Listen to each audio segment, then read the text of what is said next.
Hi guys, my name is Kitty and you're listening to What's Good. And if you're listening or watching me from YouTube, okay, welcome back to my channel, Kid Unite. Okay guys, so cerita hari ini, okay, cerita mistik hari ini. Sebelum aku ceritakan pengalaman seterusnya, okay, pada siapa yang dah mendengar last episode, okay, aku terjumpa sesuatu yang sangat menakjubkan. Okay, it's very interesting. Okay, so what happened is, okay, dekat minit 14.50 lebih saat, bila aku ceritakan, ada suara seorang perempuan tengah ketawa. Okay, so guys, this is, okay, di mana aku record ni is actually dalam bilik aku. Okay, so suara tu kedengaran sangat jauh, tapi seperti berada di dalam rumah sendiri. Okay, so korang look at the short video, this short video. Okay, by the way, kalau korang tak dengar bila last episode tu is because of the background music. Okay, this video is without the background music and you can hear it clearly. Okay, it's about 1 second je lah dia punya ketawa. Korang dengar betul-betul? Okay, dan korang boleh komen. Adalah Cisco officer. Okay guys, so cerita pada hari ini, okay, aku nak ceritakan pengalaman aku rasa 10 tahun yang dulu. Okay, sebelum aku kahwin, mungkin tengah NS, mungkin aku dah tak ingat. Okay, so cerita dia bermula macam gini. Aku ada seorang sahabat atau teman ni, okay, aku namakan dia Cik Man. Okay, Cik Man ni dia sudah call aku, dia suruh aku jumpa kat this location. Okay, bila aku nak keluar rumah, hujan pun turun dengan lebat. Okay, on the way, bila aku nak keluar Yishun tu, aku hampir bertemu dengan kemalangan. Tak ada apa-apa jadilah guys. Okay, so bila aku dah bertemu dengan kemalangan tu, okay, jantung aku dah kuat sangat dah berdegup. Dah rasa takut lah pasal dah tak confident lagi. Jadi kalau korang tahu kat Yishun ni ada, sebelum masuk Lentor ada speed camera. Okay, dekat dengan Yishun Stadium tu, aku stop dekat bawah jambatan tu. Aku make a phone call him. And then I said to him, Cik Man tak jadi datang lah. Dia cakap hujan lebat lah. Sekali dia cakap dengan aku, kau jangan meripik, orang semua tengah tunggu kau. So I have no idea what am I going to do lah. Okay, aku tak ada idea apa yang akan terjadi. So I make my way to there. Okay, location dia adalah di Maudi Road guys. Kalau korang tahu Maudi Road tu, dia dekat dengan Jalan Besar Stadium. Okay, he's right behind Jalan Besar Stadium. Flat kat sana semua flat, rumah-rumah sewa. Okay, so dia ada satu bilik, satu hall dengan dapur lah. Okay, so bila aku sampai tu, aku ingat Cik Man akan turun bawah. So I called him, I said I ready downstairs. Tu Cik Man cakap, okay, kau naik tingkat ni, keluar lift, belok kiri, the first house. Okay, so aku pun tak fikir apa-apa. Bila aku naik, keluar lift, aku turn. Lepas tu aku tengok guys, dalam rumah tu ramai orang tau guys. Okay, so siapa dalam rumah tu is ada Cik Man. Okay, ada satu brother yang sebaya dengan aku, ada 2 kakak yang tengah duduk atas sofa, ada satu orang tua. Okay, ada owner rumah yang dekat dalam dapur, dan 3-4 orang budak kanak-kanak. Okay, so kanak-kanak ni, aku pun beri salam. Okay, aku buka raincoat, aku duduk betul-betul dekat entrance of the door. Okay, so I ask Cik Man, apa cerita? Dia cakap, apa cerita lah ni? Aku tengok semua orang tengah diam, tengah tengok TV. Jadi Cik Man ni cakap, kakak ni minta tolong lah, dia ada gangguan. Okay guys, pada usia yang sangat muda, aku dah lost lah guys. Okay, aku lost sangat bila Cik Man cakap orang minta tolong. Okay, benda ni is, aku ada pengalaman, tapi aku tak adalah sampai kategori perubat guys.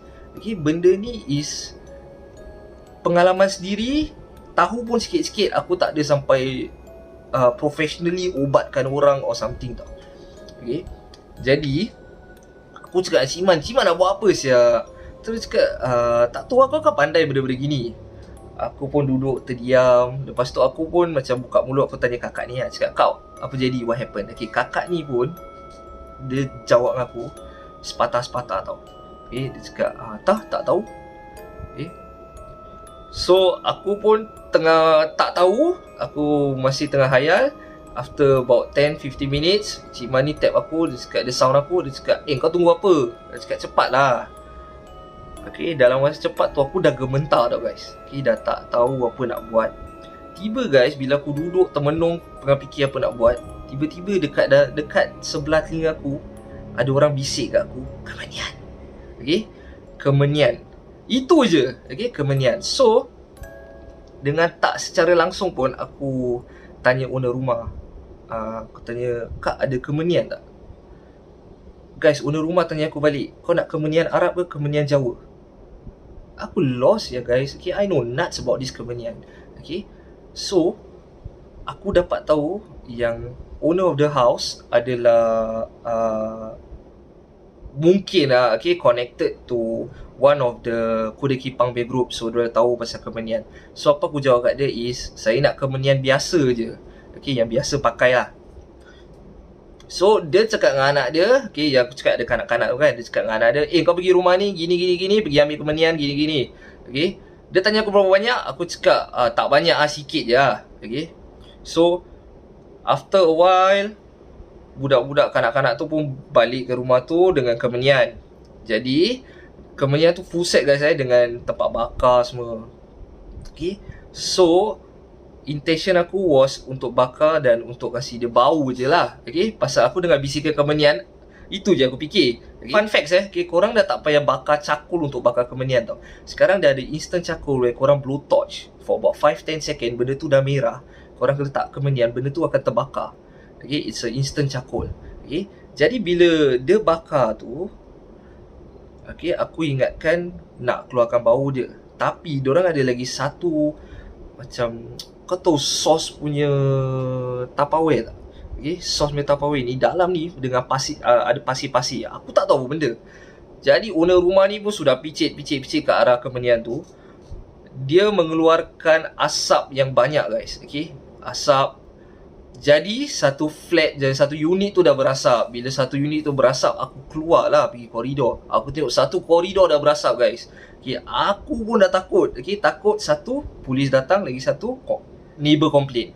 Okay, untuk aku kalau tu benda jadi dah leceh lah.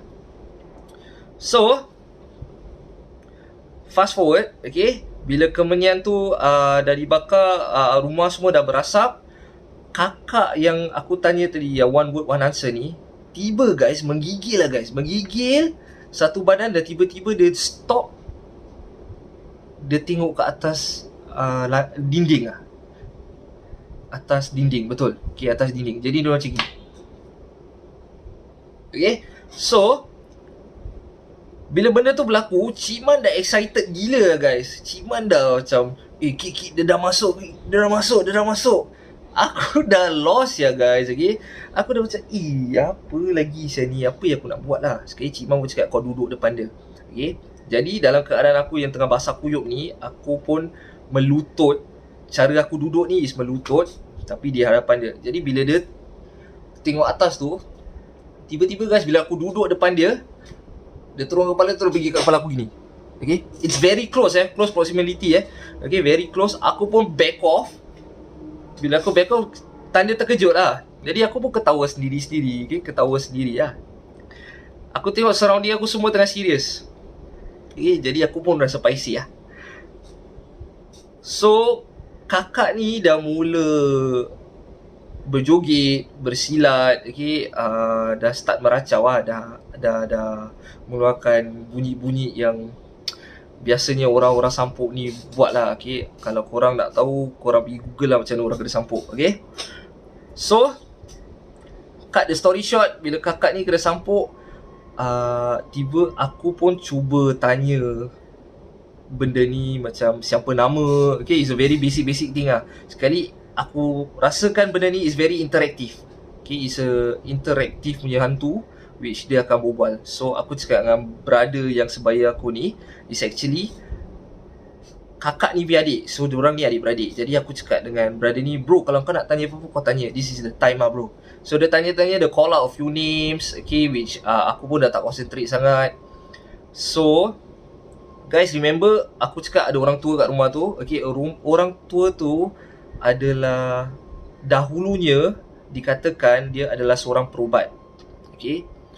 Tapi kerana faktor usia dia yang sangat tua, okay, dia dah susah nak jalan, and then dia ada speech difficulties. So bila dia berbual tu, dia punya words dah tak form lagi tau. So korang dah susah sangat nak faham. Okay. So cut the story short, dengan tolongan orang tua ni, okay, benda tu dapat dikeluarkan. Okay. So okay, after benda ni dah keluarkan, diorang cakap, okay, jom kita duduk kedai kopi lah. Okay, minum kopi. So aku duduk dengan diorang. So aku macam interested gila lah. Aku tanya what happened, okay, apa yang actually jadi.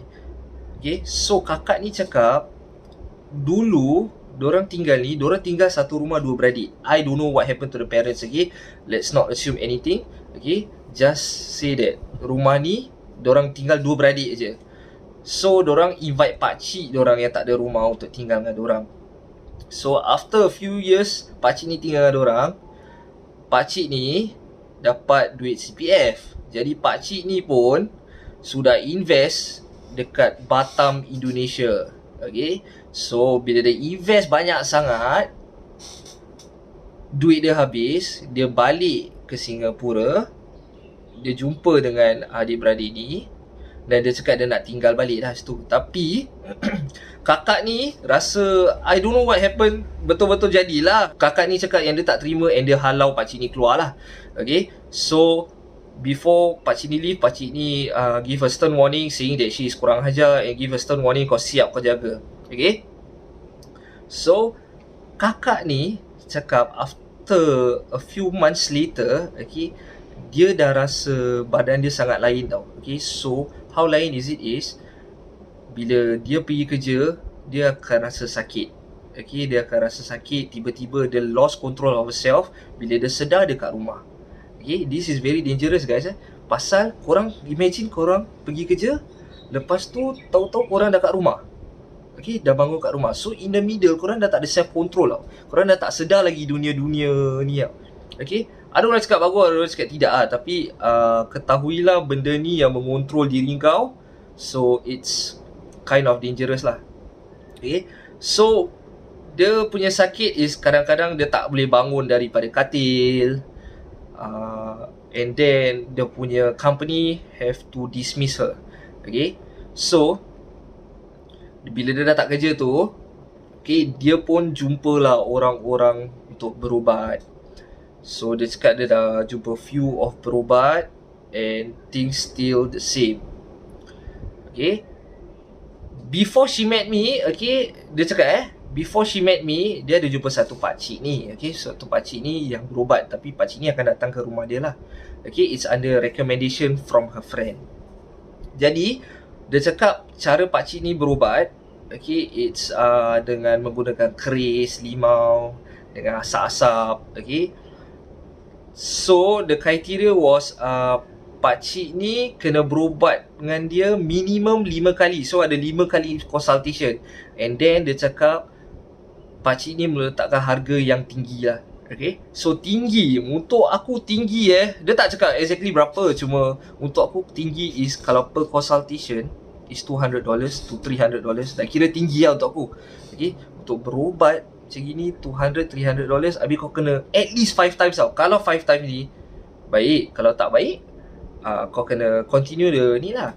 So dia cakap yang dia tak, okay, dia rasa muskil is because dia akan sedar bila awalnya perubatan tu. Bila awalnya perubatan tu, dia duduk depan pakcik ni. Okay, bila pakcik ni dah baca, dia akan hilang diri. Okay, means dia dah unconscious. And then she will tak tahu apa jadi. Bila dia sedar, dia akan rasa penat. Dan pakcik ni cakap, okay, dah habis, kita tunggu next appointment. Macam gitu lah. Okay, so dia, untuk dia tak tahu whether benda ni betul ke tidak. I mean, bukan betul ke tidak, benda ni adalah benda yang memulihkan dia atau tak memulihkan dia. Pasal dia tahu Dia sampai, pakcik dia sampai, pakcik baca, dia hilang diri. So benda ni keep occurring. Okay. So until this Cik Man call aku lah. But aku seriously know nothing about this kakak or anything lah. Tak ada orang yang pre-em aku lah. Okay. So guys, benda ni untuk aku paling seram Kakak ni punya experience is the most scariest untuk aku. Okay. So dia cakap ada satu hari ni, okay, dia dekat rumah. Dia macam aku cakap, dia dah tak boleh bekerja kan dekat rumah. Dia rasa lain macam. Okay, jadi bila lain macam tu, dia decided to call her friend. Okay, adik dia, okay, yang berada sebaya dengan aku tu is actually tengah NS and he have to stay in lah. Okay, so stay in is Monday to Friday. Friday baru buka. Okay, Friday baru. So that happens on Thursday. Okay, dia cakap dengan aku yang on Thursday ni, bila dia rasa lain, dia call kawan dia. Kawan dia cakap, okay, kau tunggu, nanti aku datang. Jadi bila dalam tengah tunggu kawan dia datang ni, dia dengar ada orang campak kunci ke atas meja. Itu dia pun keluar bilik. So bila dia keluar bilik tu, dia nampak adik dia masuk ke dapur. Lepas tu dia cakap dengan diri sendiri, hari ni kan Thursday, macam mana adik dia boleh balik? So dia pun kejar adik dia. Dia cakap dengan adik dia, dik, asal kau balik? Dia cakap, I thought it's Thursday, you are not supposed to go home what? Okay. So dia cakap benda yang campak kunci kat atas meja tu is something normal yang adik dia akan buat lah selalu. So it's benda yang tak supernatural sangat lah. Semua dia cakap dia ikut adik dia pergi dapur, adik dia masuk toilet, dia pun cuci tangan ke, buat something dekat sink. Okay. Bila dia pun berbual dengan adik dia macam tak menyaut tau. Jadi she find it something very fishy there. Okay, dia pun pergi ke arah toilet tu. Dia tolak pintu toilet. Bila dia tolak pintu toilet tu guys, okay, dia cakap the last thing she saw was, okay, ada perempuan kepala kat bawah, kaki kat atas. Okay, so korang imagine ada orang keluar berjalan dengan tangan. Okay, so tangan okay, korang imagine lah. That is the last thing she saw. Lepas tu bila dia bangun, dia nampak betul-betul adik dia dengan kawan dia dekat dalam rumah tu tengah kejut dia. Okay, means she pingsan lah. Okay, so yang balik tu is actually bukan adik dia. Dan kenapa adik dia balik is because kawan dia yang baru sampai nampak dia pingsan call adik dia play station, suruh adik dia balik. Okay, so guys, aku rasa cerita ni sangat panjang, but every details of it covered lah. Okay, but then guys, macam aku cakap, aku bukanlah seorang perubat.